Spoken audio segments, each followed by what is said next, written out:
Ma'am दो patient लड़ाई लड़ाई सी की मामला सी सर। एक ਤਾਂ ਮੇਲ ਪੇਸ਼ੈਂਟ ਸੀ ਨਛੱਤਰ ਸਿੰਘ 59 ਈਅਰ ਓਲਡ ਸੀ ਅਤੇ ਦੂਸਰਾ ਪੇਸ਼ੈਂਟ ਸੀ ਮੋਹਿਤ 22 ਸਾਲਾਂ ਦਾ, ਉਹ ਵੀ ਲੜਕਾ ਹੈ। ਐਂਡ ਦੋਨਾਂ ਦਾ ਮਾਰ ਪਿਟਾਈ ਵਿੱਚ ਹੀ ਕਾਫੀ ਸੱਟਾਂ ਲੱਗੀਆਂ ਸੀ। ਸੋ ਮੈਂ ਉਸ ਅਕੋਰਡਿੰਗ ਟ੍ਰੀਟਮੈਂਟ ਕੀਤਾ ਐਂਡ ਅੱਗੇ ਰੈਫਰ ਕਰ ਦਿੱਤਾ ਹੈ। ਕਿੱਥੋਂ ਰਹਿਣ ਵਾਲੇ ਮੈਮ? ਇੱਕ ਤਾਂ ਪੇਸ਼ੈਂਟ ਢੰਡੋਵਾਲ ਐਂਡ ਦੂਸਰਾ ਸ਼ਾਹਕੋਟ ਦਾ ਹੈ। ਠੀਕ ਹੈ ਜੀ, ਤੇ ਉਹ ਲੜਾਈ ਦਾ ਕਾਰਨ ਪਤਾ ਲੱਗਾ ਮੈਮ ਕੀ ਗੱਲ ਹੋਈ? ਸਰ ਇਹਦੇ ਬਾਰੇ ਮੈਨੂੰ ਜਾਣਕਾਰੀ ਨਹੀਂ ਹੈ। ਮੋਸਟਲੀ ਮੇਲੇ ਵਿੱਚ ਕੁਛ ਨਾ ਕੁਛ ਹੁੰਦਾ ਰਹਿੰਦਾ ਹੈ, ਸੋ ਉਹਦੇ ਵਿੱਚ ਹੀ ਕੁਛ ਹੋਏਗਾ। ਹਾਂਜੀ ਸਰ, ਇੱਕ ਜਿਹੜੀ ਬਜਮਾ ਮੇਲੇ 'ਚ ਲੜਾਈ ਹੋਈ ਉਹ ਕੀ ਗੱਲ ਹੋਈ ਸਰ? ਸਾਨੂੰ ਨਾ ਹੁਣ ਇੱਕ ਇਨਫੋਰਮੇਸ਼ਨ ਆਈ ਸੀਗੀ ਕਿ ਆਪਣੇ ਬਜਵਾਂ ਇੱਕ ਲੜਾਈ ਹੋਈ ਹੈ। ਬੇਸਿਕਲੀ ਕੀ ਹੋਇਆ ਕਿ ਉੱਥੇ ਅੱਜ ਭਲਵਾਨਾਂ ਦੀ ਛਿੰਝ ਸੀਗੀ।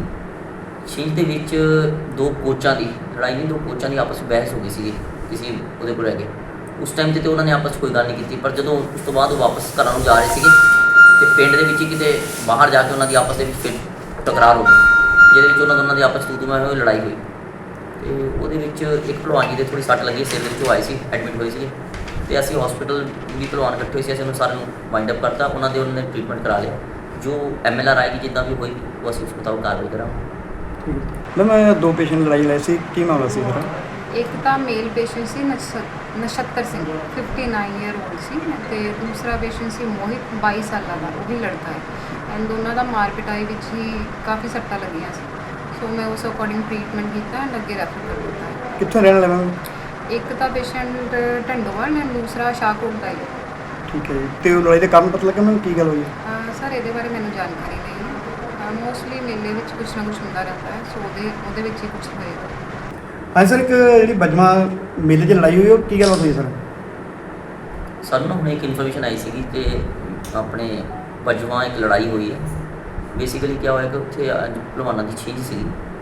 ਛਿੰਝ ਦੇ ਵਿੱਚ ਦੋ ਕੋਚਾਂ ਦੀ ਲੜਾਈ ਨਹੀਂ, ਦੋ ਕੋਚਾਂ ਦੀ ਆਪਸ ਵਿੱਚ ਬਹਿਸ ਹੋ ਗਈ ਸੀਗੀ ਕਿਸੇ ਉਹਦੇ ਕੋਲ ਹੈਗੇ। ਉਸ ਟਾਈਮ 'ਤੇ ਉਹਨਾਂ ਨੇ ਆਪਸ 'ਚ ਕੋਈ ਗੱਲ ਨਹੀਂ ਕੀਤੀ, ਪਰ ਜਦੋਂ ਉਸ ਤੋਂ ਬਾਅਦ ਉਹ ਵਾਪਸ ਘਰਾਂ ਨੂੰ ਜਾ ਰਹੇ ਸੀਗੇ ਤੇ ਪਿੰਡ ਦੇ ਵਿੱਚ ਹੀ ਕਿਤੇ ਬਾਹਰ ਜਾ ਕੇ ਉਹਨਾਂ ਦੀ ਆਪਸ ਦੇ ਵਿੱਚ ਫਿਰ ਟਕਰਾਰ ਹੋ ਗਈ, ਜਿਹਦੇ ਵਿੱਚ ਉਹਨਾਂ ਦੋਨਾਂ ਦੀ ਆਪਸ 'ਚ ਤੂੰ-ਤੂੰ ਮੈਂ-ਮੈਂ ਹੋਈ ਲੜਾਈ ਹੋਈ। ਤੇ ਉਹਦੇ ਵਿੱਚ ਇੱਕ ਭਲਵਾਨ ਜੀ ਦੇ ਥੋੜ੍ਹੀ ਸੱਟ ਲੱਗੀ, ਸਿਰ ਦੇ ਵਿੱਚੋਂ ਆਏ ਸੀ, ਐਡਮਿਟ ਹੋਏ ਸੀਗੇ ਤੇ ਅਸੀਂ ਹਸਪੀਟਲ ਵੀ ਭਲਵਾਨ ਇਕੱਠੇ ਹੋਏ ਸੀ, ਅਸੀਂ ਉਹਨੂੰ ਸਾਰਿਆਂ ਨੂੰ ਵਾਈਂਡ ਅਪ ਕਰਤਾ। ਉਹਨਾਂ ਨੇ ਟ੍ਰੀਟਮੈਂਟ ਕਰਾ ਲਿਆ। ਜੋ MLR ਆਏਗੀ ਜਿੱਦਾਂ ਵੀ ਹੋਈ ਉਹ ਅਸੀਂ ਉਸ ਮੁਤਾਬਕ ਕਾਰਵਾਈ ਕਰਾਂਗੇ। ਮੈਮ ਦੋ ਪੇਸ਼ੈਂਟ ਲੜਾਈ ਲੜਾਈ ਸੀ ਕੀ ਮਾਮਲਾ ਸੀ ਸਰ?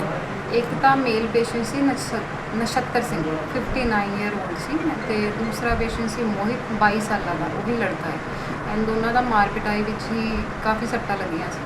ਸੋ ਮੈਂ ਉਸ ਅਕੋਰਡਿੰਗ ਟ੍ਰੀਟਮੈਂਟ ਕੀਤਾ ਐਂਡ ਅੱਗੇ ਰੈਫਰ ਕਰ ਦਿੱਤਾ ਹੈ। ਕਿੱਥੋਂ ਰਹਿਣ ਵਾਲੇ ਮੈਮ? ਇੱਕ ਤਾਂ ਪੇਸ਼ੈਂਟ ਢੰਡੋਵਾਲ ਐਂਡ ਦੂਸਰਾ ਸ਼ਾਹਕੋਟ ਦਾ ਹੈ। ਠੀਕ ਹੈ ਜੀ, ਤੇ ਉਹ ਲੜਾਈ ਦਾ ਕਾਰਨ ਪਤਾ ਲੱਗਾ ਮੈਮ ਕੀ ਗੱਲ ਹੋਈ? ਸਰ ਇਹਦੇ ਬਾਰੇ ਮੈਨੂੰ ਜਾਣਕਾਰੀ ਨਹੀਂ ਹੈ। ਮੋਸਟਲੀ ਮੇਲੇ ਵਿੱਚ ਕੁਛ ਨਾ ਕੁਛ ਹੁੰਦਾ ਰਹਿੰਦਾ ਹੈ, ਸੋ ਉਹਦੇ ਵਿੱਚ ਹੀ ਕੁਛ ਹੋਏਗਾ। ਹਾਂਜੀ ਸਰ, ਇੱਕ ਜਿਹੜੀ ਬਜਮਾ ਮੇਲੇ 'ਚ ਲੜਾਈ ਹੋਈ ਉਹ ਕੀ ਗੱਲ ਹੋਈ ਸਰ?